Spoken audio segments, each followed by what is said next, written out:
Rosary, brother, excuse me. Not just for inviting me here, holding this dinner for 6 months, 8 years, but seeing the foresight to have such great people on the head table around me. It's one guy to congratulate all of them, everything. I'd like to congratulate the people out there. You're the ones who made this dinner great for 61 straight years. I also like to thank God Almighty, my Lord and Savior Jesus Christ, because all things start there. You know, go back to my life. I was born by happenstance. I'm the 9th child of Leslie and Mary Robinson. They had 8 children, and we're going to try to call quits. That's just what gets better. No, my brother, this is a sad thing. My brother had a heart defect, and he was pumping impure blood through his body. And had he lived, they say he probably would have been mentally challenged. And he died after 3.5 days. And it's been a particularly rough pregnancy of my mother. And the doctors at that time, this is 1940, thought the best thing for her was not to have any more children. And she said, no, I'm going back and have another boy replace the one I lost. She went back and filed doctor's orders, and I was born. Now, I thank God for the fact that I was born to Leslie and Mary Robinson.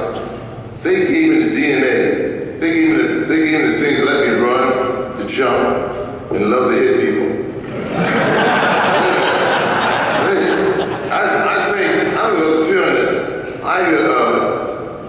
I think that I would have probably been born and come to this earth at some point in time, but I would not have been there at that particular moment with those 2 people's parents. They were strong parents, and the greatest parents I ever had. I was reared in South Jersey. South Jersey is the reason why New Jersey is called the Garden State, because I was a farmer. I worked on a farm my whole life. Oh, well, until Vince got hold of me. I worked on a farm for a long while.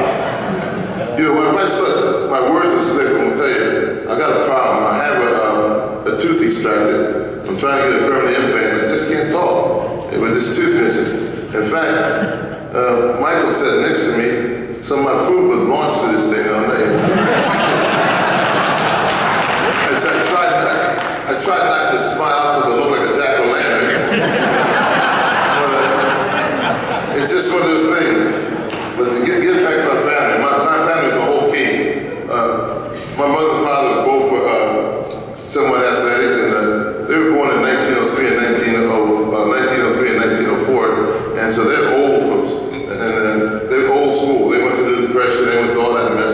And my dad, they played ball, sports. It was a time when it was not common to see African Americans excel at anything. They're great sportsmen, they were suppressed. The only way my father thought he could get out of into someplace where he could support a family was to box. And it led to an interesting thing because he was in South Camden. They had a boxing club there. He was in the boxing club. He did pretty well. And they decided to have what they call box off. And then during this box off, my dad went to the finals, and this guy knocked him out of the ring. And he said the best thing that happened to him, that knocked out of the ring. He then went to work for Camel Soup and raised the family and everything. That taught me to get there. See, God works in mysterious ways. He got me there. Then the real quirk is that my freshman year in high school, we're playing Woodrow Wilson High from Camden. My dad came to me and asked me if I would take out this kid, Vincent Cream. He'd never asked me that before. And I planned to do it anyway. So he was a star running back. So he ran a little sweep on me, and I jacked him up, and he left the game in the second quarter. But he came in, he was a good guy. He came back again in the third quarter, and let's have him try to pitch up my way. And I really got him that time. And when he hit the ground, it's a high school freshman team game in New Jersey, it's like about 300 people. And 299 people said, ooh. One person said, where'd it go, son? You see that Vincent Cream was the son of Arnold Cream. And Arnold Cream is the one who knocked my dad out of the ring.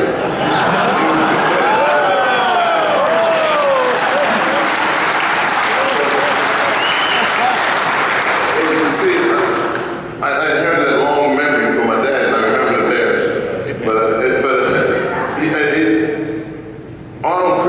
you don't know, changed his name. And he fought professionally as Jersey Joe Walcott. He was heavyweight champion of the world.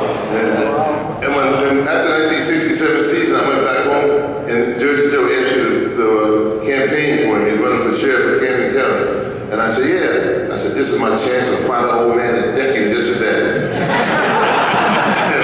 I'll tell you, I learned a lesson also that day. My Manny is probably the nicest individual I've met in a long while. And I realized what goes on the field stays on the field. You don't take it into your life. All athletes, whether even the guys who played in Chicago, they're great guys. I'm sorry about that. I meant to say Minnesota.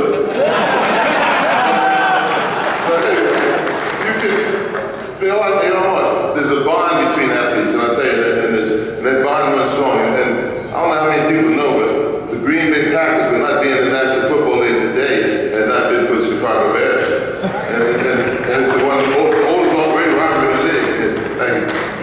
The Packers were playing the Bears before the league was formed, and they played 1 year after the league started. And George Hamilton informed the Packers they could not play the next year because they could only play teams that were in the league. And the strong desire to whip up on the Bears was so strong that the Packers joined the National Football League the second year.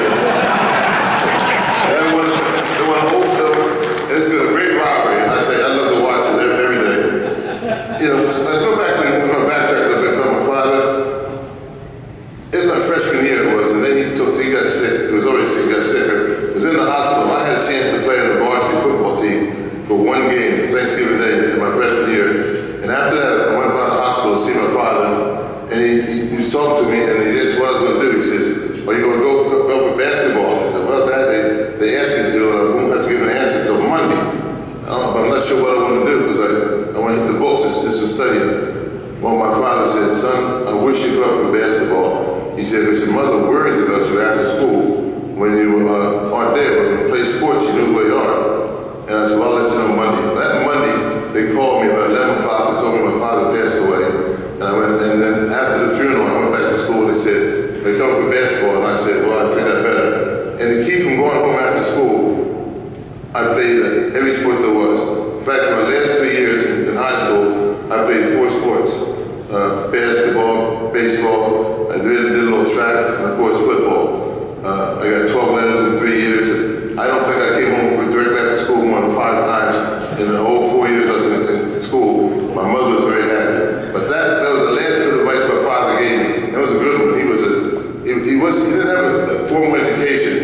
He had only gone to 6th grade. And he told me that his father told him, he said, his name was Leslie. He said, Leslie, can you read? He said, yes. Can you write? Yes. Can you add and subtract? He said, of course, Dad. He said, you had enough schooling, come on and go to work. And that's how it was. So his goal was to see that all of his children got a high school education. And as things rolled on, and before I came along, he wanted the last grade to go to college. And we all did, and all got our degrees.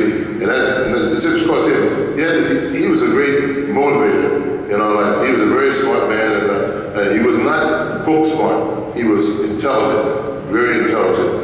And but that funny things happened to me in high school. I met my wife in high school. She we got time, I'll tell you those short story. I was one of the monitors, and she transferred to our school during Christmas. In 1957, the year we were on the undefeated football team. They were on the way to have an undefeated basketball team, state championship. And they said, new girl in school, new girl in school. They really meant another new African-American girl that wasn't be in my school. So I stuck by the office here and said, oh, this girl is pretty good. So I went up to her after the store and said, listen, there's a game this weekend. Why don't you come to the game, man? And she said, well, I don't have a ticket. I hadn't gotten an activity card yet. I said, I'll tell you what, I'll get you a ticket to the game. You come to the game and hang around, because after the game, we always had a dance. So it all worked out. And so then after that, I decided to walk her home. Now, back in the 50s, you walk a girl home on the first date, you had to be a force of two people. You didn't walk alone with a girl in those days. Well, not the good girls anyway. But we walked down the street, 4 of us, and my wife said to me, she says, Dave, I'm so glad you play basketball. I said, oh yeah? Why is that? She said, well, I hate football and can't stand football players. The whole group got quiet. And she told me later that I hadn't got up to the porch yet when the other girl called and said, "Why did you say that?" He said, "Dave's the best football player in the school." And she said, "Well, I was telling the truth." But I believed her. I didn't talk to her for 6 months. I mean, phone calls were a nickel. I needed my money. I was a poor kid. What did I say? But anyway, we dated through high school and college, and we dated for 6 years, and then we finally got married. We were married for another 44, so she went to last for a long time.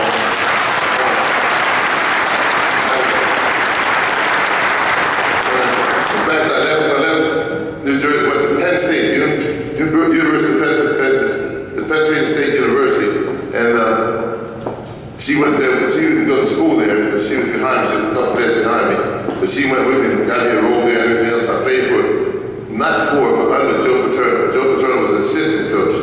My head coach was Rick Bengal, and that means one thing and one thing only: